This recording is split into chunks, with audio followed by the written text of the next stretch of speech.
Praise the lord.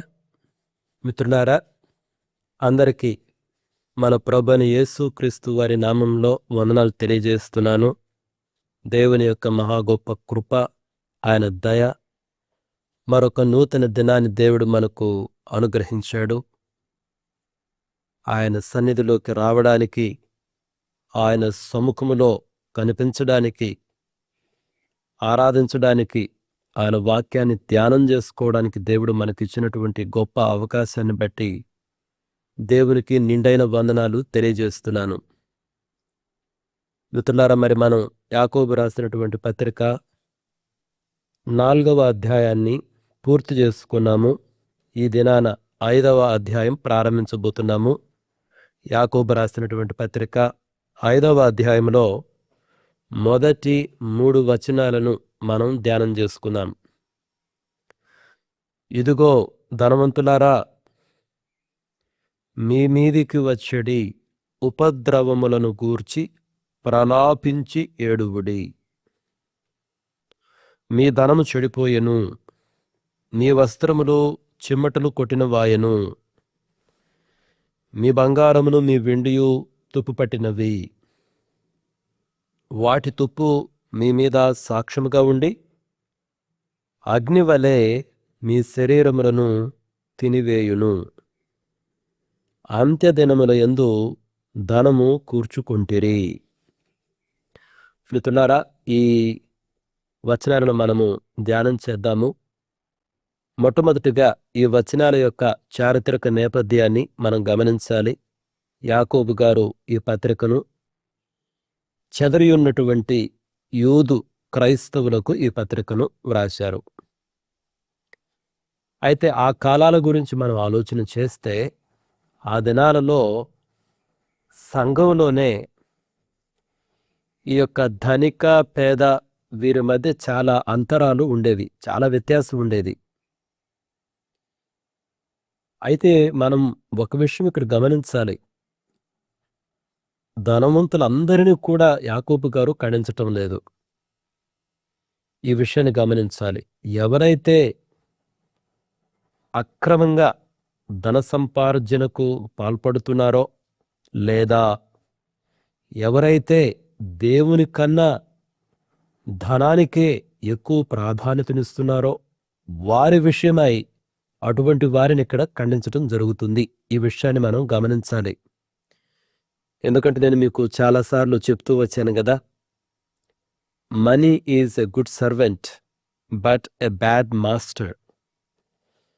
డబ్బు మంచి సేవకుడు, కానీ చెడ్డ యజమానుడు.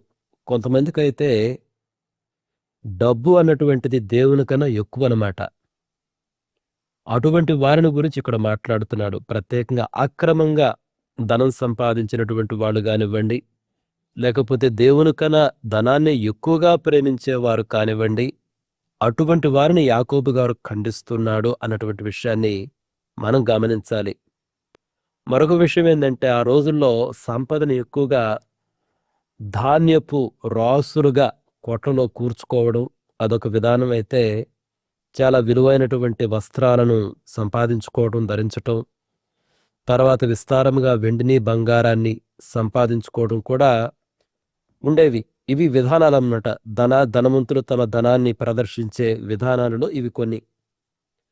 అయితే మనం చదివినటువంటి వచనాలలో కొన్ని పదాలను మనం గమనించాలి. మొట్టమొదటి చూడండి, ప్రలాపించి ఏడువుడి. ఇదిగో ధనవంతులారా, మీ మీదకు వచ్చడి ఉపద్రవములను గూర్చి ప్రలాపించి ఏడువుడి. మీ మీదకి రాబోయే ఉపద్రవములను గురించి ప్రలాపించి ఏడువుడి. ఇది ప్రలాపించి అంగలార్చుడి, ప్రలాపించి రోధించుడి. ఎందుకంటే అంత భయంకరమైనటువంటి ఉపద్రవాలంటే ఇక్కడ దేవుని తీర్పులు అనమాట. అంటే అంత స్ట్రాంగ్ పదాన్ని యాకోబు గారు ఎందుకు ఉపయోగించాడంటే, వారిపైకి ఎవరైతే అక్రమంగా ధనాన్ని సంపాదించాలనుకుంటున్నారో, ఎవరైతే దేవుని కన్నా ధనాన్ని ఎక్కువగా ప్రేమిస్తున్నారో, అటువంటి వారిపైకి రాబోతున్నటువంటి తీర్పు అంత భయంకరంగా ఉండబోతుంది. కాబట్టి ప్రలాపించి రోదించుడి, మీ పైకి రాబోతున్నటువంటి ఉపద్రవములను గురించి అని రాస్తున్నాడు. అంత స్ట్రాంగ్ పదం ఉపయోగించాడంటే దానికి కారణం వారి పైకి రాబోతున్న తీర్పు అంత కఠినంగా ఉంటుంది. అంత మాత్రమే కాదు, మరొక పదం కూడా చూడండి. ఈ 3వ వచనంలో మీ బంగారమును మీ వెండియు తుప్పు పట్టినది. సాధారణంగా బంగారానికి కానీ వెండికి కానీ తుప్పు పట్టదు. అయితే ఇక్కడ యాకోబు గారు ఒక సాదృశ్యరూపకమైనటువంటి భాషను వాడుతున్నారు అన్నటువంటి విషయం మనం గమనించాలి. అంటే అక్రమంగా సంపాదించినటువంటి డబ్బు ఎటువంటిదంటే ధనము గాని బంగారం గాని తుదకు అది మీకు ఏ మేలు చేయలేదు. ఇప్పుడు ఏదైనా ఒక వస్తువు తుప్పు పట్టిందనుకోండి, అది మనకు దేనికి పనికొస్తుంది? తుప్పు పట్టింది అంటే అర్థం ఏంటంటే అది పతనమైపోతుంది. ఇట్ ఈస్ డిటీరియోరేటింగ్, అంటే అది ఇంకా నశించిపోతుంది, అది పనికిరాదు అనే అర్థం అన్నమాట. అంటే మీరు సంపాదించినటువంటి ఈ డబ్బు మిమ్ములను ఏ విధంగానూ అది రక్షించలేదు, మీకు ఏ విధంగానూ అది ప్రయోజనకరముగా ఉండదు. ఒకప్పుడైతే అదే ప్రయోజనం అనుకున్నారు, దానిని సంపాదించడానికి ఏ పనికైనా మీరు ఒడగడుతూ ఉన్నారు. కానీ ఇప్పుడు ఆ డబ్బు ఏ రకంగానూ మీకు ఉపయోగకరం కాదు. అందుకని ఇక్కడ తుప్పు పట్టినవి అన్నటువంటి పదాన్ని ఆయన ఉపయోగిస్తున్నారు. ఇంకా స్ట్రాంగ్ పదం ఏంటంటే ఆ 3వ వచనంలో ఆఖరి భాగం చూడండి. వాటి తుప్పు మీ మీద సాక్ష్యముగా ఉండి అగ్నివలె మీ శరీరములను తినివేయును. వాటి తుప్పు మీ మీద సాక్ష్యంగా ఉంటుంది.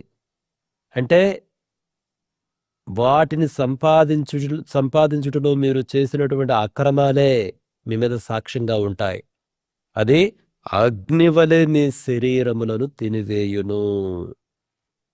కాబట్టి మీ డబ్బే, వాటిని సంపాదించుటలో మీరు అనుసరించినటువంటి అక్రమ మార్గాలే మిమ్మలను అగ్నివలె తినివేస్తాయి. దేని కొరకైతే మీరు ఏమైనా చేయడానికి తెగించారో ఆ బంగారమే, ఆ వెండే, ఆ తుప్పే, వాటికి పట్టిన ఆ తుప్పే మిమ్మల్ని చిట్ట చివరికి తినివేస్తాయి అని చెప్తున్నాడు మిత్రులారా. కాబట్టి ఈ యొక్క సత్యాన్ని మనం ఏం చేద్దామంటే ఇప్పుడు బైబిల్ గ్రంథంలో let's take many different biblical illustrations. Bible గ్రంథం నుంచి అనేక ఉదాహరణ మనం తీసుకుందాము. చూడండి, అంటే ఒక్కొక్కసారి మనం ఎంత అవివేకంగా ఉంటాము అన్నటువంటి దానికి ఈ యొక్క ఉదాహరణను మనం ఒకసారి ధ్యానం చేద్దాం. మత్తయి సువార్త 19వ అధ్యాయానికి రండి. మత్తయి సువార్త 19వ అధ్యాయము.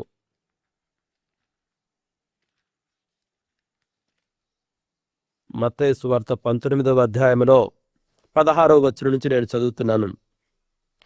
ఇదిగో, ఒకడు ఆయన యొద్దకు వచ్చి, బోధకుడా, నిత్యజీవం పొందుటకు నేను ఏ మంచి కార్యము చేయవలనని ఆయనను అడిగెను. అందుకాయన, మంచి కార్యమును గూర్చి నన్నెందుకు అడుగుచున్నావు? మంచివాడొక్కడే. నీవు జీవములో ప్రవేశింపగోరిన ఎడల ఆజ్ఞలను గైకొనుమని చెప్పెను. అందుకు ఏ ఆజ్ఞలని ఆయనను అడుగగా యేసు, నరహత్య చేయవద్దు, వ్యభిచరింపవద్దు, దొంగిలవద్దు, అబద్ధ సాక్ష్యం పలుకువద్దు, తల్లిదండ్రులను సన్మానింపుము, నినువలే నీ పొరుగువారిని ప్రేమింపవలను అనునవియే అని చెప్పెను. అందుకు ఆ యవ్వనుడు, ఇవన్నీ అనుసరించుచునే ఉన్నాను, ఇకను నాకు కొదువ ఏమని ఆయనను అడిగెను. అందుకు యేసు, నీవు పరిపూర్ణుడవగుటకు కోరిన ఎడలా పోయి నీ ఆస్తిని అమ్మి బీదలకిమ్ము, అప్పుడు పరలోకమందు నీకు ధనము కలుగును. నీవు వచ్చి నన్ను వెంబడించుమని అతనితో చెప్పెను. అయితే ఆ యవ్వనుడు మిగుల ఆస్తి గలవాడు గనుక ఆ మాట విని వ్యసనపడుచు వెళ్ళిపోయెను. ఆ మాట గమనించండి. ఇప్పుడు ఈ యవ్వనుడికి ఒక ప్రశ్న ఉంది. ఏంటి ఆ ప్రశ్న? నిత్య జీవము పొందుటకు నేనేం చేయాలి? ఆ ప్రశ్న ఎన్నో వచనంలో ఉంది? 16వ వచనంలో. నిత్య జీవం పొందుటకు నేను ఏ మంచి కార్యం చేయాలి? ఒక మంచి ప్రశ్నే. యేసుక్రీస్తు ప్రభువారు చాలా స్పష్టంగా చెప్పారు. నువ్వు ఏమేమి చేయాలి, ఏమేమి చేయకూడదు అని స్పష్టంగా చెప్పారు. అవన్నీ పాటిస్తున్నానన్నాడు. అయితే ఆ తర్వాత 21వ వచనంలో యేసుక్రీస్తు ప్రభువారు అన్నటువంటి మాటల్లో ఒక మాట ప్రత్యేకమైనటువంటిది. ఆ మాటను గమనించండి. నీవు పరిపూర్ణుడవగుటకు కోరిన ఎడలా. పరిపూర్ణత నీకు కావాలి అంటే నీకు కలిగినటువంటి దానిని అన్ని బీదలకిమ్ము. అప్పుడు పరలోకమందు నీకు ధనము కలుగును. నీకు పరిపూర్ణత కావాలంటే ఈ పని చేయని చెప్పాడు. కానీ తుదకు ఆ యవ్వనస్తుడు వ్యసనపడుచు వెళ్ళిపోయాడు. అంటే పరిపూర్ణత కన్నను అతడు డబ్బునే ఎక్కువ ప్రేమించాడు. నిత్య జీవమైతే కావాలి, ఫలానా మంచి పనులను చేస్తాను కానీ నాకు పరిపూర్ణత వద్దు. ఒకవేళ ఆ పరిపూర్ణత డబ్బును కోల్పోకుండా వచ్చేదైతే కావాలి.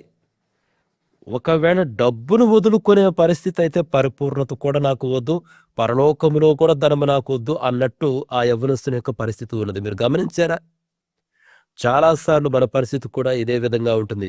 దేవుడా డబ్బా? దేవుని ఎదుట నీతి న్యాయాలా లేకపోతే డబ్బా? మిత్రులారా, చాలా మంది ధనానికి తల వంచుతూ ఉంటారు. ఇక్కడ ఈ యవ్వనస్తుడు పరిపూర్ణతను వదులుకోవడానికి సిద్ధపడుతున్నాడు. డబ్బును వదులుకొని పరిపూర్ణతను సంపాదించుకోవడానికి కూడా ఇష్టపడటం లేదంటే అతడు డబ్బును ఎంత ప్రేమిస్తున్నాడో గమనించండి. పరలోకములో ధనము కన్నా పరిపూర్ణత కన్నా డబ్బునే ఎక్కువగా ప్రేమిస్తున్నాడు. ఇది మనకి ఒక బెస్ట్ ఎగ్జాంపుల్. అంటే ధనం అన్నటువంటిది మనల్ని ఎంతగా మోసం చేస్తుందో మనం ఇక్కడ గమనించవచ్చు. అదేవిధంగా యెహోషువ గ్రంథానికి రండి. యెహోషువ గ్రంథంలో 7వ అధ్యాయానికి రండి మిత్రులారా. యెహోషువ గ్రంథంలో 7వ అధ్యాయము. ఇక్కడ ఆకాను అన్నటువంటి ఒక వ్యక్తిని మనం చూస్తాము. చూడండి, మీరు కానీ 7వ అధ్యాయంలో 21వ వచనం చూస్తే, దోపుడు సొమ్ములో ఒక మంచి షీనారు పైవస్త్రమును 200 తులముల వెండిని 50 తులముల ఎత్తుగల ఒక బంగారు కమ్మిని నేను చూచి వాటిని ఆశించి తీసుకుంటుని. వాస్తవంగా దేవుడు చెప్పాడు, ఆ యొక్క యెరికో పట్టణములో ఆ ఆస్తి, ఆ ధనం అదంతా కూడా శాపగ్రస్తమైనది, ఎవ్వరూ తీసుకోకూడదని ఒక క్లియర్ ఇన్స్ట్రక్షన్ దేవుడు ఇచ్చాడు యెహోషువ ద్వారా. అది శాపగ్రస్తమైనదని చెప్పినప్పటికీ ఇతడు మాత్రము ఒక మంచి వస్త్రాన్ని, తర్వాత 200 తులముల వెండిని, 50 తులముల బంగారుని దొంగతనం చేశాడు. అంటే శాపగ్రస్తమైనా పర్వాలేదు, నాకు మాత్రము ఆ పైవస్త్రం, ఆ షీనారు పైవస్త్రం కావాలి, నాకు మాత్రం ఆ బంగారం కావాలి, నాకు మాత్రం ఆ వెండి కావాలి. అంటే శాపగ్రస్తమైనది తెలిసినప్పటికీ కూడా కావాలి. చూడండి, ధనము ఏ రకంగా మోసం చేస్తుందో మనం గమనించాలి. అయితే తుదకు ఏమైంది మీరు గమనించండి. అతడు ఒప్పుకున్న తర్వాత 24వ వచనం చూడండి. తర్వాత యెహోషువయు ఇశ్రాయేలీయులందరూ జరహు కుమారుడైన ఆకానును, ఆ వెండిని, ఆ పైవస్త్రమును, ఆ బంగారు కమ్మిని, ఆకాను కుమారులను, కుమార్తెలను, ఎద్దులను, గాడిదలను, మందను, డేరాను వానికి కలిగిన సమస్తమును పట్టుకొని ఆకోరు లోయలోనికి తీసుకువచ్చేరి. కేవలం ఆకానునే తీసుకొచ్చారా? కాదు, ఆకానుని తీసుకొచ్చారు. అతడు దేని సంపాదించుకున్నాడు? అతడు దేవుని ఆజ్ఞను అతిక్రమించి ఏమేమో దొంగతనం చేశాడు కదా. పైవస్త్రాన్ని తీసుకొచ్చారు, వెండిని తీసుకొచ్చారు, బంగారు కమ్మిని తీసుకొచ్చారు. అంత మాత్రమేనా? కాదు, అతను కుమారులను తీసుకొచ్చారు, కుమార్తెలను తీసుకొచ్చారు, ఎద్దులను, గాడిదలను, మందలను, డేరాను, సమస్తాన్ని తీసుకొచ్చారు ఆకోరులోకి. ఆ తర్వాత ఏం చేశారు? 26వ వచనం చూడండి. ఇశ్రాయేలులందరూ వారిని రాళ్లతో చావగొట్టిరి. ఆ తర్వాత వారిని రాళ్లతో కొట్టిన తరువాత అగ్ని చేత కాల్చి వారి మీద రాళ్లను పెద్ద కుప్పగా వేసిరి. అది నేటి వరకు ఉన్నది. అప్పుడు యెహోవా కోపోద్రేకము విడినవాడై మళ్ళుకొనెను. అందుచేతను నేటి వరకు ఆ చోటికి ఆకోరు లోయ అని పేరు. ఎంత భయంకరమైనటువంటి పరిస్థితి చూడండి. అంటే ఇతని ఆశ అంటాం కన్నా దురాశ అనొచ్చు. చూడండి, శాపగ్రస్తమైనదని తెలిసి కూడా దొంగతనము చేయడానికి ఇప్పుడు ఆశ ఉండొచ్చు కానీ దురాశ ఉండకూడదు కదా. అది శాపగ్రస్తమైనదని తెలిసినప్పుడు ఇంకెందుకు, ఇంకా భయంకరం కదా. కానీ తుదకేమైంది? కేవలము అంటే అతను వాటిని సంపాదించటంలో అతను చేసిన దొంగతనం, ఆ అక్రమం, అదే తుప్పు. అదే చిట్ట చివరికి అగ్ని వలె తినివేసింది. కేవలం అతన్నే తినివేసిందా? లేదు, అతను బంగారం పోయింది, అతను వెండి పోయింది, ఆ షీనారు వస్త్రం పోయింది. అవి మాత్రమే కాదు కానీ అతడు చనిపోయాడు. అతడు మాత్రమే కాదు కానీ అతడు చేసిన చెడు వలన అతని కుమారులు, కుమార్తెలు, ఎద్దులు, గాడిదలు, మందలు, డేరలు మొత్తము కూడా సమస్తమును. అంటే ఇది మనకు ఒక పాఠం. చూడండి మిత్రులారా, మనం చేసే అక్రమము, డబ్బును సంపాదించుకొనుటకు మనము చేసే అక్రమాలు, అవి కేవలం మనపైకే కాదు, మన ఇంటి పైకి వస్తాయి, మన కుమారుల పైకి వస్తాయి, కుమార్తెల పైకి వస్తాయి. మిత్రులారా, ఈ విషయాన్ని మనం గమనించాలి. జాగ్రత్తగా ఉందాం. మనం చాలా జాగ్రత్తగా ఉండాలి మిత్రులారా. కేవలము మన వరకే కాదు అది ఉండేది, మన కుటుంబాన్ని అంతటిను దహించి వేస్తుంది అని ఇది చెప్తుంది. అక్కడేమో ఆ యవనస్తుడు నాకు పరిపూర్ణత కన్నా డబ్బే ముఖ్యమని పోయాడు. వాస్తవంగా అతనికి నిత్య జీవం కావాలని ఆశ ఉంది, అందుకే వచ్చి అడిగాడు. అందుకే అతడు మంచిగా పాటిస్తున్నాడు ఆజ్ఞలో. అతడు దొంగతనం చేయడం లేదు, అబద్ధాలు ఆడటం లేదు, నరహత్య చేయడం లేదు, బాగా పాటిస్తున్నాడు, తల్లిదండ్రులు కూడా సన్మానిస్తున్నాడు, అన్నీ బాగున్నాయి.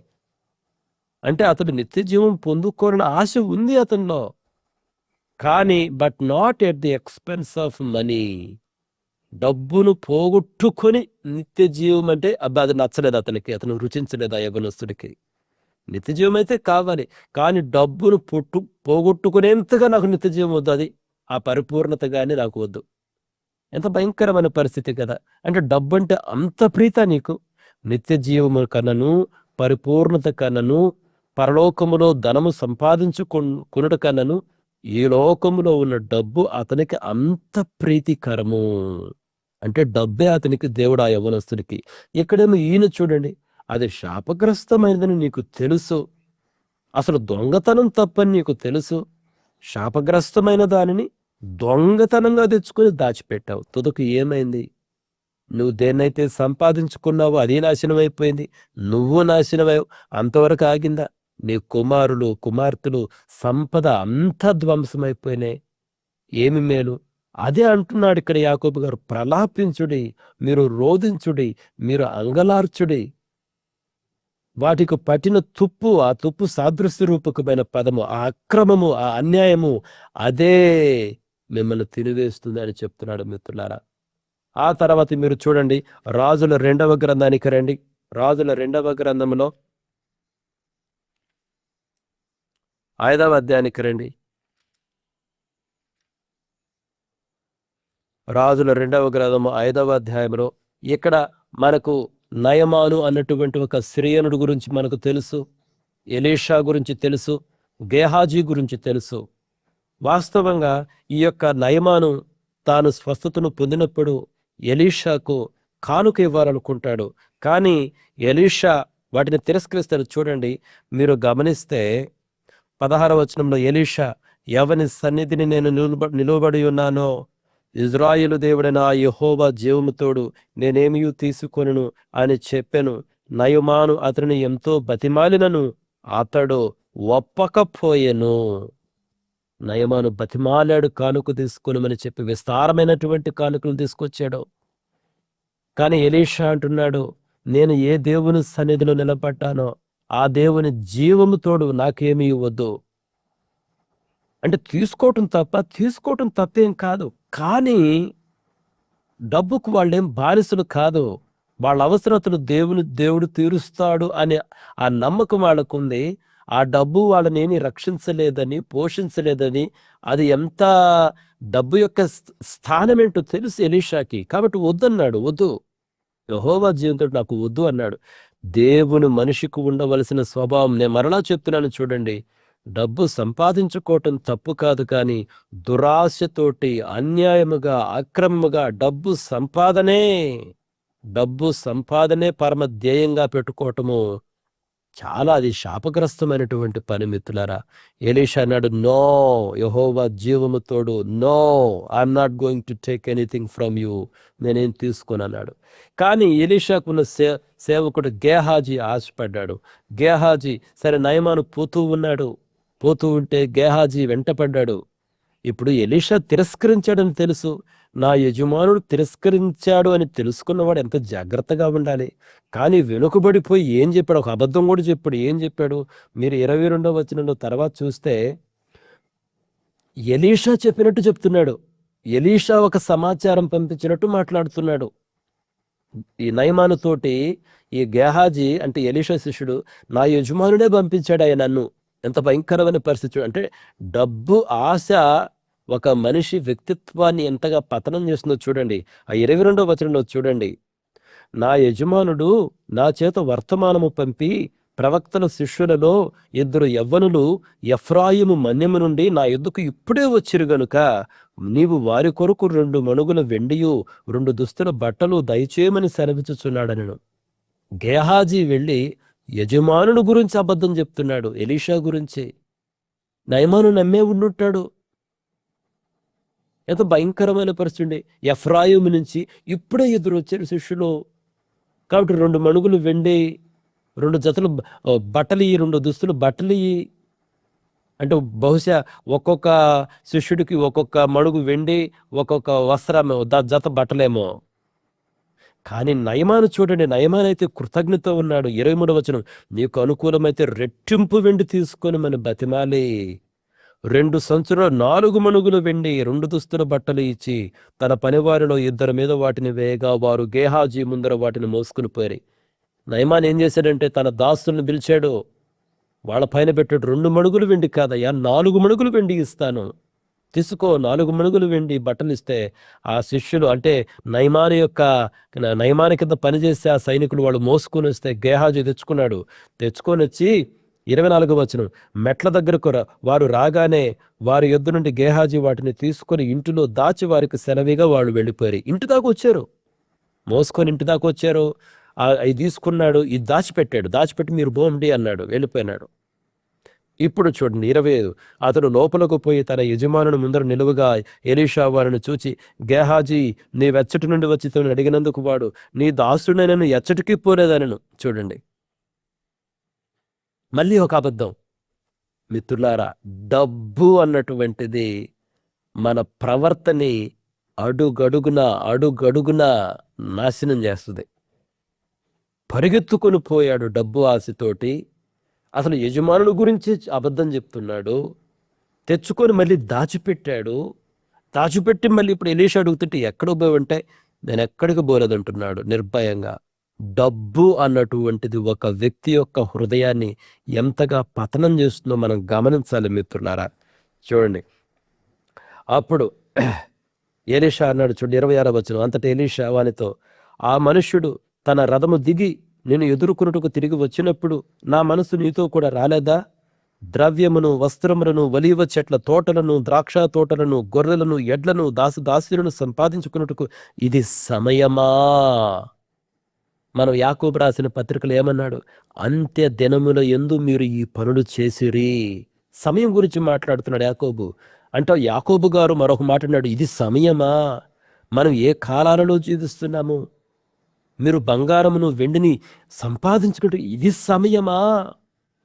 అంత్య దినములు యందు మీరు ఆ పని చేస్తారు. మీరు చదవండి, ఇప్పుడు మనం చదివిన 3వ వచనం ఆ మాట ఉంది కదా, యాకోబు రాసిన పత్రిక 5వ అధ్యాయం 3వ వచనములో, అంత్య దినముల యందు మీరు ఈ పనులు చేస్తున్నారు. అంటే ఈ కాలాలను బట్టన్నా భయపడరా దేవునికి? దేనికి మనం ప్రాధాన్యతనివ్వాలి? దేనికి విలువనివ్వాలి? డబ్బు సంపాదనక, దేవునిక? మనం ఒక పని మీద ఉన్నాం కదా, ఆ పనిని ముగించాలి కదా. దేవుని రాజ్య నిర్మాణంలో ఉన్నాం కదా, దేవుని రాజ్యాన్ని అంతటా ప్రకటించాలి కదా. మన పని ఇది. మీరు దాన్ని మరిచి అంత్యదినములు యందు డబ్బు సంపాదన పని మీ దృష్టి పెడుతున్నారే. ఎగ్జాక్ట్గా అదే టోను ఇక్కడ ఎలీషా మాటలో మనం చూస్తున్నాం. ఇది సమయమా? 27వ వచనం చూడండి, కాబట్టి నయమానునకు కలిగిన కుష్టు నీకును నీ సంతతికిని సర్వకాలము అంటియుండును అని చెప్పగా వాడు మంచు వల్లే తెల్లనైన కుష్ఠము కలిగి ఎలీషా ఎదుటి నుండి బయటకు వెళ్ళను. ఏం సంపాదించుకున్నాడండి? అతని యొక్క అక్రమము వలన అతడు కృష్టివాడైపోయాడు. ఒక శాపాన్ని పొందుకున్నాడు. అయితే కేవలం తనకు మాత్రమేనా? కాదు కాదు. అక్కడ ఒక మాట మీరు గమనించారా? నీకును నీ సంతతికిని సర్వకాలముండును. మిత్రులారా, దేవుడు మనతో మాట్లాడుతున్నాడు. చూడండి, చాలాసార్లు డబ్బు సంపాదన మనకు చాలా స్పష్టంగా మనల్ని శాపగ్రస్తుడుగా చేస్తుంది. ఆ శాపం కేవలం నువ్వు తిరిగి నాశనం అవుతావు. నీ కుటుంబం పైకి ఎందుకు ఆ నాశనాన్ని తీసుకొస్తావు? మనం బలహీనులమే మిత్రులారా. స్వలాభము. ఇక్కడ చూస్తే డబ్బు సంపాదన కొరకు వీళ్ళు చాలా చాలా పెద్ద పనులే చేశారు. మనం అనుకోవచ్చు, నేను అంత భయంకరమైన పని చేయలేదు కదా అని. అంత భయంకరమైన పని నీవు నేను చేసి ఉండకపోవచ్చు, కానీ తక్కువ పాలలో చేసేదేమో. చిన్న మోతాదులో విషం అన్నటువంటిది కేజీ దాగినా ఒకటే, ఒక గిద్ద దాగినా ఒకటే. దేవుని దృష్టిలో తక్కువ పాళ్లలో, తక్కువ మోతాదులో నేను ధనం కొరకు పరిగెడుతున్నాను, అన్యాయమైన అక్రమమైన, నేను చెప్తున్నాను చూడు, నేను కాదు, వాక్యం చాలా స్పష్టంగా చెప్తుంది. యాకోబు గారు అంటున్నారు, వాటికి తుప్పు పడుతుంది. అంటే ఆ అక్రమ అన్యాయము అది పేరుకుపోతుంది. నాశనం అనేది, తుప్పు అనేది నాశనం. నువ్వు సంపాదించిన డబ్బును బట్టి, వెండిని బట్టి నాశనం పేరుకుంటుంది. ఆ తుప్పు నిన్ను అగ్నివలే తినేస్తుంది. అది యాకోబు గారు అన్నమాట. ఆ తుప్పు తినేస్తుంది మిమ్మల్ని అగ్నివలే. ఈ అంత్య దినాలని మీకు తెలియదా? కాబట్టి మిత్రులారా, ఆ యవ్వనస్తుడి పరిస్థితిని పరిపూర్ణత కన్నా అతనికి ధనమే ముఖ్యమైపోయింది. ఆకానుకు తెలిసి ఇది శాపగ్రస్తమైనదని తెలిసి కూడా దొంగతనం చేసి దాచుకున్నాడు. తొదకు తాను మాత్రమే కాదు, తాను సంపాదించింది, కుమారులు కూతురు సమస్తము ధ్వంసమైపోయాయి ఆ ఆకోరు లోయలో. గేహాజీ పరిస్థితి ఎంత అబద్ధాలకు వ్యక్తిత్వం వదిలిపెట్టేసాడు. డబ్బు అనేది వ్యక్తిత్వాన్ని నాశనం చేస్తుంది. కాబట్టి మనల్ని మనం విమర్శించుకుంటే మంచిది. రోజు దేవుని తీర్పు మన పైకి రాకముందే, దేవుని అటువంటి శాపాలు రాకముందే మనల్ని మనం విమర్శించుకొని, అవి చిన్న పాడులో ఉండొచ్చు, తక్కువ చేసి చూడొద్దు. ఇది చిన్నదే కదా అని. చిన్నది కాదు. విషం ఎప్పుడు చిన్నది కాదు. మొన్న ఎప్పుడు న్యూస్ చదివాను, ఒక అబ్బాయి అంట బయటకు పోయి షూస్ వేసుకున్నాడంట. షూస్ వేసుకుంటే ఆ షూలో ఒక చిన్న పాము పిల్ల దూరుందంట. షూలో చిన్న పాము పిల్ల దూరుంది షూలో. షూను చూసుకొని అతను విదిలించుకోకుండా వేసుకున్నాడు. ఆ చిన్న పాము పిల్ల కరిసి అతను చచ్చిపోయినాడు. ఆ పిల్లవాడు. పాము పెద్దదే అవసరం లేదు నిన్ను చంపడానికి, చిన్నది చాలు. కాబట్టి మన జీవితాలను ఈరోజు విమర్శించుకుంటే మంచిది, పరిశీలించుకుంటే మంచి. దేవుడు కృపగలవాడు, కనికరం గలవాడు. డబ్బు సంపాదించటం తప్పు కాదు, కానీ అక్రమంగా డబ్బు సంపాదించటం అది శాపమే, అది మరణమే. మన జీవితాలను సరిచేసుకుందాం. ఈ మాటలు గ్రహించుటకు సమృద్ధి అయిన కృపను దేవుడు మనలో ప్రతి ఒక్కరికి అనుగ్రహించాలని కోరుకుంటూ ముగిస్తున్నాను. May God bless each one of you. Thank you.